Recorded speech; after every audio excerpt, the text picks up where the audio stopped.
Hello, this is Evan Wagner with you here. We're here to talk to you a little bit about cultivation theory, give it a little bit of a background, and talk about some of the more modern day implications of this theory as a whole. So just to give us a little bit of a framework for what it is we're going to be talking about, I'll give you a little bit of a background here.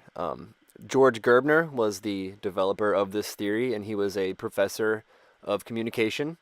Um, He developed this theory in the mid 1960s, and basically what it did was studied the effects of television on the masses. So we're talking about mass media affecting the masses. So I know I focus a lot on TV initially, being the main media that we're talking about here, but we are living in the modern world, and alas, I'm going to focus in on more modern day examples of this theory and what they're kind of doing to shape our perceptions in the current world. Gerbner even wrote a foreword for the book Television and Its Viewers Cultivation Theory and Research by James Shanahan and Michael Morgan, where he says, most of what we know or think we know, we have never personally experienced. We live in a world created by the stories we hear, see, and tell. Unlocking incredible riches through imagery and words, conjuring up the unseen through art, creating towering works of imagination and fact through science, poetry, song, tales, reports, and laws. That is the magic of human life. Through that magic, we live in a world much wider than the threats and gratification of the immediate physical environment, which is the world of other species. So the theory itself sort of stemmed from the creators being concerned with violent programming on television and also the centrality of TV in American culture. You know, TV was a very, very big thing for Americans. It was like a status thing if you had a TV in its earlier days. And further from that, it was like a huge way that American people were entertained. So, just sort of as a painstakingly obvious example of this theory and the reasons for this theory, you have Looney Tunes. The classic tale of Wile E. Coyote and the Roadrunner. They're constantly at odds. It's a classic tale of protagonist, antagonist. And, it's for all intents and purposes a cartoon. It's a cartoon, and that word sort of brings other contexts to mind, i.e., lighthearted, i.e., children oriented. And that all applies here, but you can see that it's going to be pretty violent just in the way that they present the plot. You have the Roadrunner there running away, and what's he running from? The coyote. And he has a fork and it looks like also a knife in his hand there to chase after his enemy, the Road Runner, and it's constantly this hijinks where they're chasing one another. But it's violent. It's cartoon violent, but it's still violent nonetheless.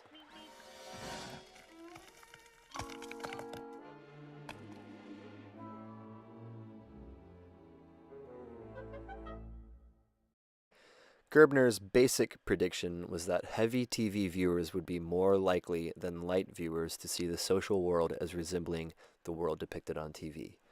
Basically, you're talking about like the Looney Tunes um, depiction there, that a kid in the 60s or whatever is going to see that, and that violence is then going to permeate through his brain, and he's going to think that basically the world is a violent place and that violence is an acceptable thing.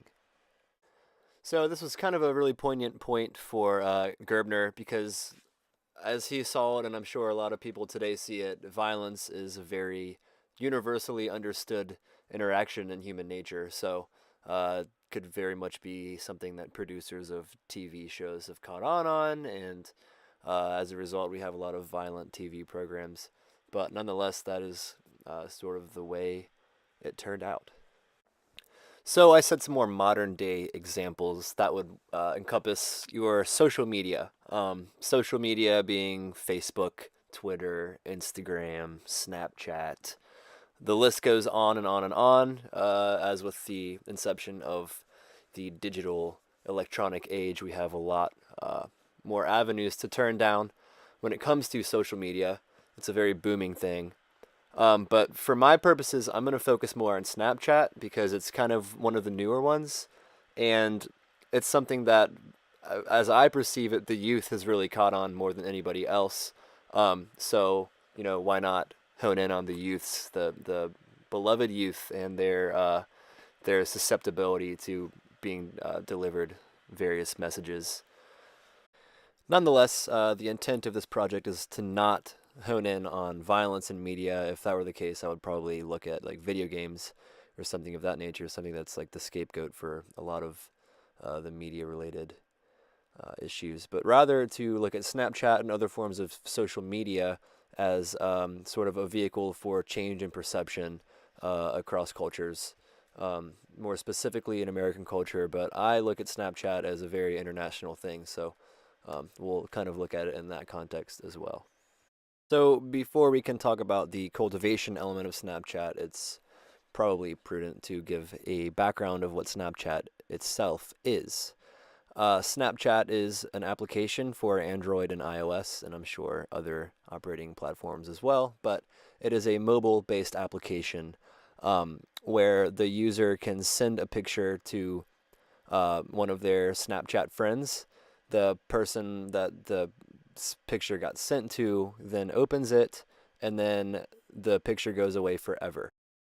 And this is an application that is kind of taken a lot of flack for the very basis of what it is.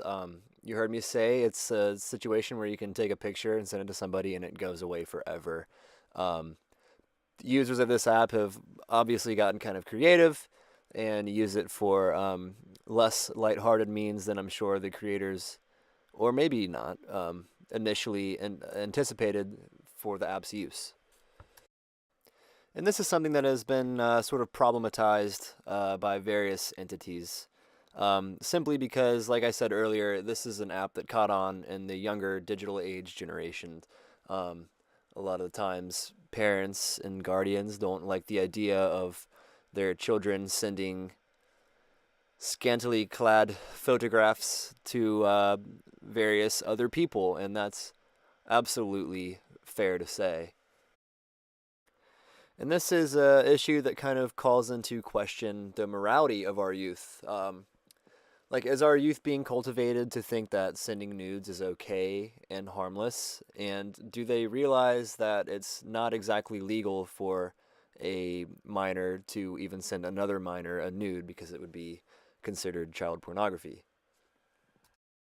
It's probably pretty safe to say that we have been cultivated to look at these ideas in a different light because of the ubiquity of Snapchat and the fact that, for better or worse, these types of things exist.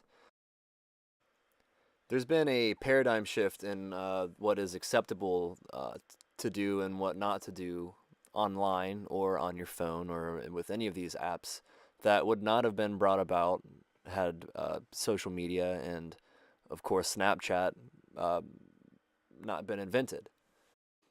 Another element of Snapchat that I want to kind of hone in on is this thing called the Discover page within the app itself. Basically what it is it's a smorgasbord of different news outlets and different TV networks that all make their own little page on Snapchat that gets refreshed on a daily basis. And to me, that kind of adds into the idea of cultivation because we have these young kids basically getting the news that Snapchat decides to give them. And while I'm sure that all of these news outlets are reputable and understand the responsibility of journalism, it still, to me, is a little bit stressful that people are getting their news from an app that has become notorious for sexting other people.